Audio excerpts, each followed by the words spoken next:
मैं फर्स्ट लड़की होगी भूटान से, शायद आपको देखने के लिए आए। और मेरा क्वेश्चन है, आप देख लो। गुरुजी मेरा क्वेश्चन है, आप एक मिनट रुकिए, आओ माँ जरा पटकी दो ना। आप माँ नहीं मिल पाई, देखो हम आ गए। वाह वाह,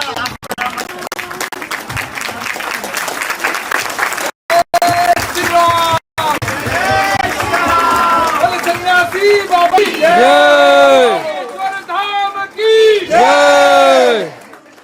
गाना नहीं है, ठीक हो? लगाई थी घर पे बैठे। हाँ, तुम्हें भरोसा था हम मिलेंगे। वाह, बालाजी की खूब कृपा बनी रहे, रोना नहीं है, मुस्कुराना है। जाओ, तुम्हारे पूरे परिवार पे कृपा बनी रहे मेरी माँ। बैठारू माँ को प्रसाद भी देना। धन्यवाद माँ को। एक सनातन धर्म क्या है पुस्तक है ना, जरा एक माँ को पुस्तक दो। हम आपको एक माँ पुस्तक देते हैं। सनातन धर्म क्या है पुस्तक? हाँ, भूटान नरेश। बोलो सिस्टर। गुरुजी मेरा क्वेश्चन है आपको, आप जब भी बोलते हो भारत की हिंदू जब जाओ, हम भी हिंदू है, भारत से नहीं है, हमको क्यों साइड करते हो आप?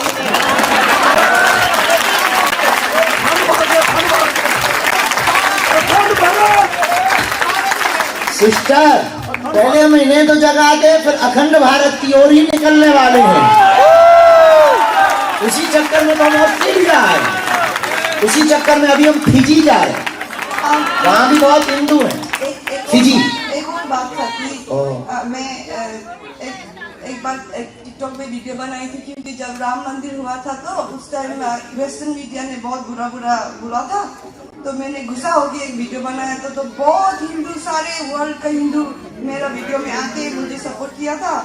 तो उस टाइम में मॉरिशस में कितना हिंदू है, वो लोग भी बोल रहे हम सब हिंदू हैं। तो आप बोलिए, सारे हिंदू सनातनी ये संसार के जाग जाए। जोरदार ताली बजाकर धन्यवाद दो इनका।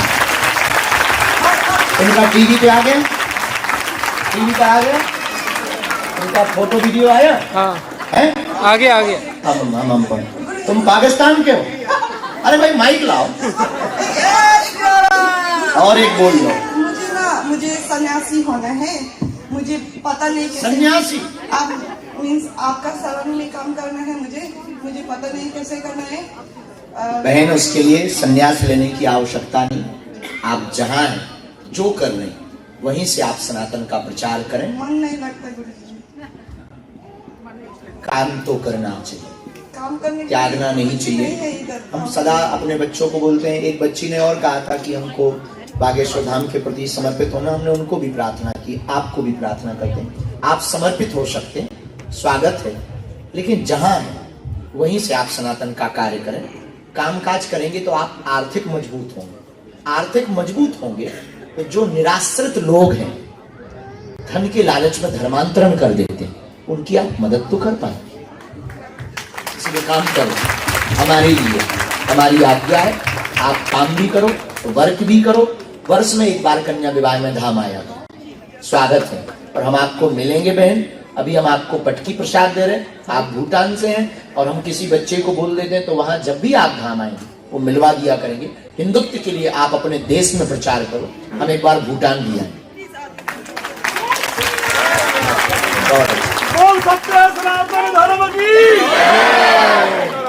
हाँ, छोटे बच्चे, छुटके बाबू बोलो। आपके चरणों में कोटि-कोटि प्रणाम। आपको बहुत बहुत आशीर्वाद। राम राम जी, आप कैसे हैं? मैं ठीक हूँ, आप कैसे हो? बड़े प्यारे हो, हम भी बहुत अच्छे हैं। क्या नाम है आपका? अंश। कहाँ के हो? पंजाब के। वाहेगुरु जी दा खालसा, बोले सोनिहार। बोलो जी। मेरे पास एक सवाल है। शो। राम जी का भगवान कौन है?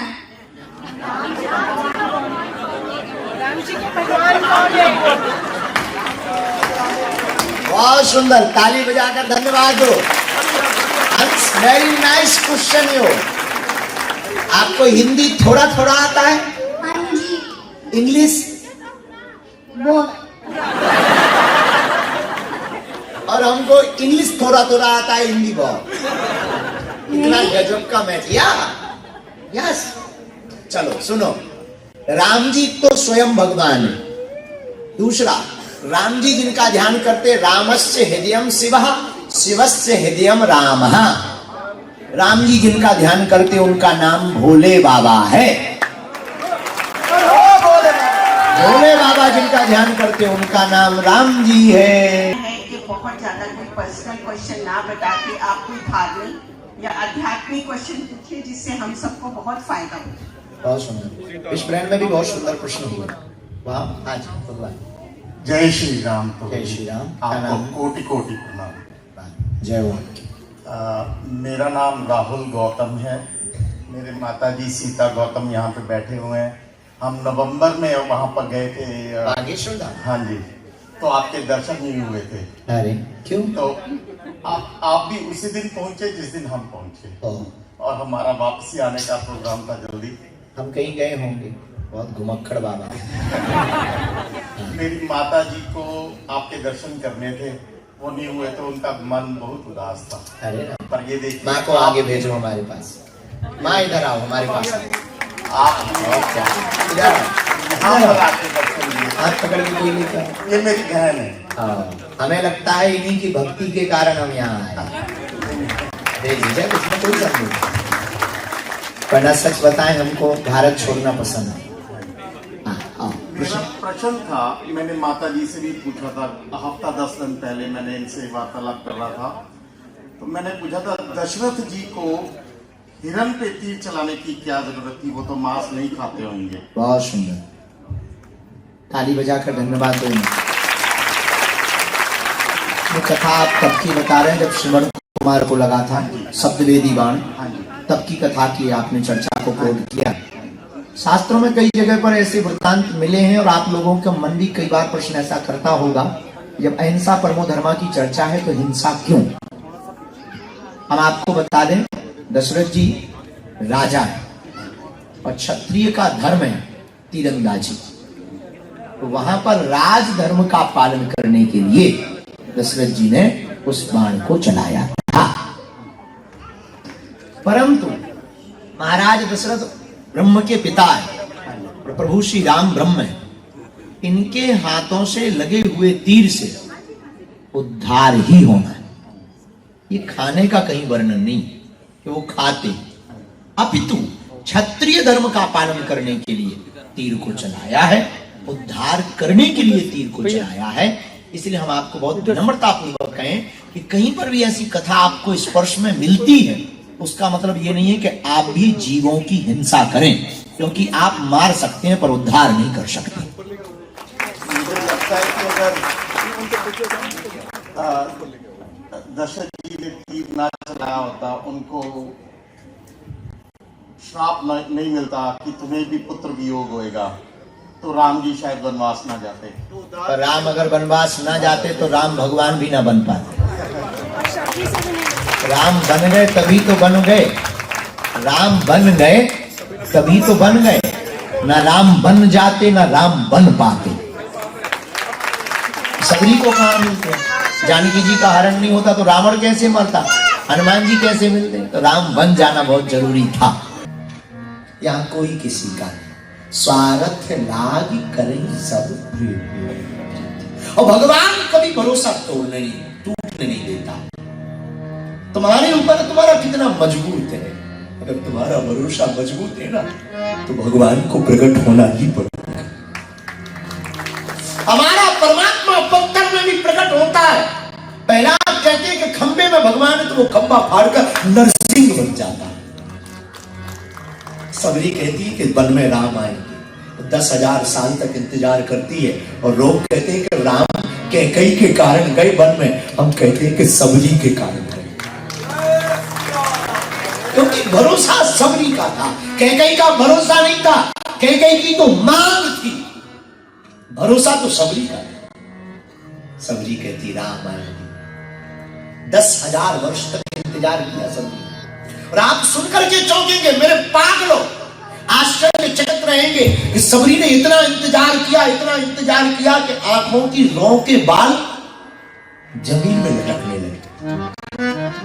देख नहीं पा रही, बूढ़ी हो गई, शरीर काम नहीं कर रहा, पर रोज रास्ता साफ करती। आज तो राम आई, गुरुजी ने कहा था हमारे राम आएंगे।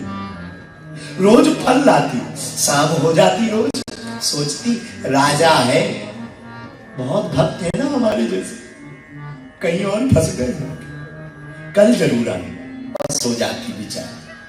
सुबह होती फिर जगती और फिर रास्ता साफ करती। आज राम आए। लोग कहते कैकेयी के कारण राम बन गए, हम कहते सबरी के कारण राम बन गए। वो खंबे में प्रकट हो। मेरे प्रियजन, भगवान पर भरोसा दृढ़ हो, भगवान को मिलना ही पड़ेगा। अशांति का पहला कारण असंतुष्टि है। अगर शांति पाना चाहते तो पहला उपाय संतोष रखो। दूसरा उपाय भगवान पर भरोसा, गुरु पर भरोसा रखो। तीसरा उपाय हर बात में प्रभु को धन्यवाद। क्या दो? प्रभु आपने बहुत। चौथा उपाय, शांति को अगर पाना चाहते, शांति प्राप्त करना चाहते, तो चौथा आपके लिए उपाय वर्तमान में जियो। किसमें जियो? वर्तमान में जियो। तुम भविष्य में जियोगे तो चिंता में रहोगे, भूतकाल में जियोगे तुम तो पछतावा में रहोगे, वर्तमान में जियोगे तो मुस्कुराते रहोगे। वर्तमान में जियो। कल की चिंता, कल देखा किसने, और तुम कहते हम कल भजन करेंगे, कल आया कब? जिस कल की तुम कल बात कर रहे थे वो कल आज है। जिस कल की तुम कल बात कर रहे थे कि कल करेंगे, वही कल तो आज। और काल करे सो आज कर, आज करे सो अब। पल में परलय होएगा, बहुर करेगा कब करोगे। कल की नहीं, टालो मत, आज से हनुमान जी के बनो। आज से नहीं, अभी से नहीं। कल किसने देखा? कल तो काल है, समय की घड़ी सबके हाथ में है, पर घड़ी किसके हाथ में? कि किस घड़ी क्या हो जाए कि तुम्हारे हाथ में थोड़ी है, ये तो ईश्वर के हाथ में है। तो शांति को पाना है तो कृपा करके आप वर्तमान में जीना प्रारंभ करो। आप वर्तमान में जियोगे तो शांति को पाओगे। और पांचवा उपाय है, शांति को पाना चाहते आप तो सुख की भ्रांति से बचो। कौन सी भ्रांति से बचो? सुख की भ्रांति।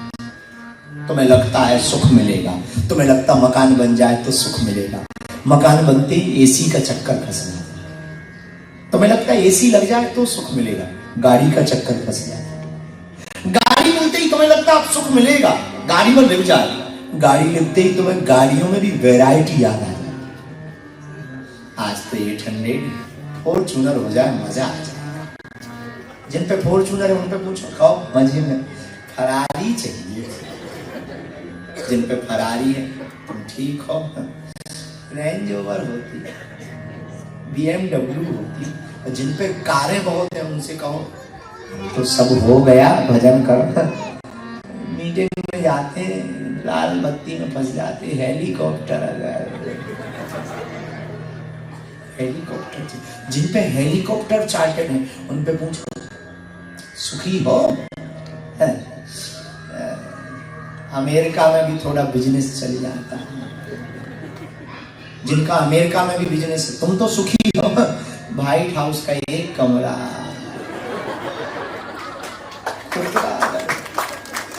जिनके व्हाइट हाउस में कमरे हैं, तुम तो सुखी हो। सुखी तो है पर चांद पर प्लाटिंग शुरू हो गई, 1-2 प्लाट ही होते, कोई सुखी।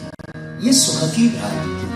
हम सोचते ऐसा पाले तो सुखी। एक तिब्बत की बहुत पुरानी कथा है, प्रचलित, बहुत प्रचलित।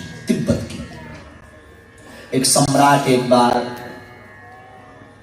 भूल गया रास्ता, तो जंगल में पहुंचा एक किसान के घर। उसने ठंडा पानी दिया, बिस्तर पर बिछाया। वो जानता नहीं था, वो तो राहगीरों की मदद करता था। सम्राट तो सम्राट। तो उसने पूछा कि क्या तुम मुझे जानते हो? तो किसान ने कहा क्षमा करो, मैं नहीं जानता और मेरा काम है राहगीरों का स्वागत करो। तो सम्राट ने कहा कि क्या तुम्हें पता है कि तुम्हारे यहाँ का सम्राट कैसा है? बोले नहीं। सम्राट सुना है कि अच्छा है, दिखने में सुंदर है, प्यारा है, बहुत दयावान है, पर हम कभी मिले नहीं।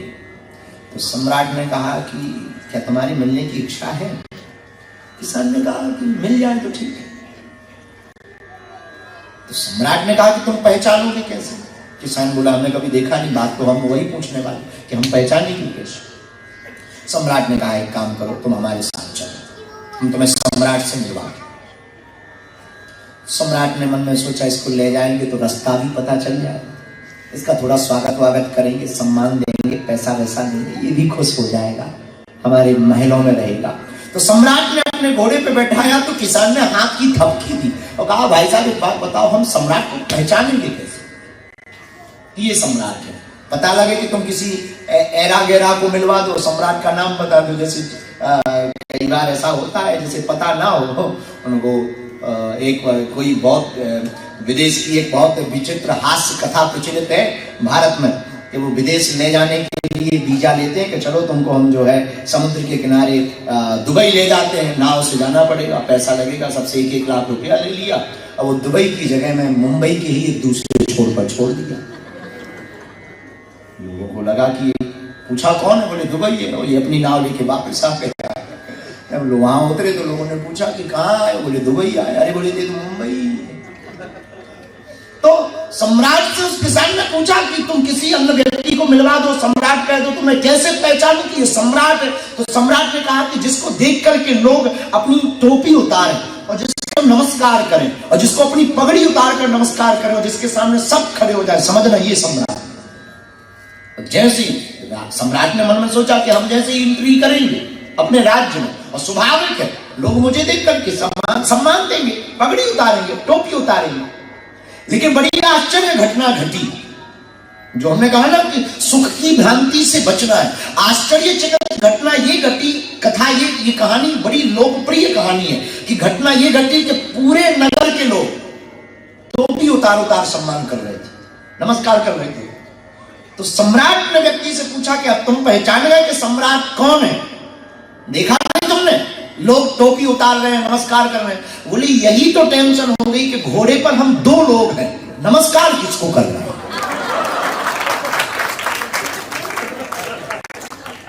घोड़े पर हम 2 लोग हैं, यही मुझे टेंशन है कि नमस्कार किसको? इसी को कहते हैं सुख की भ्रांति, इसी को कहते हैं सुख की भ्रांति। और एक और बहुत पुरानी कथा भारत में प्रचलित है, ये तो तिब्बत की है, अब आपको भारत की एक कथा प्रचलित बताते हैं।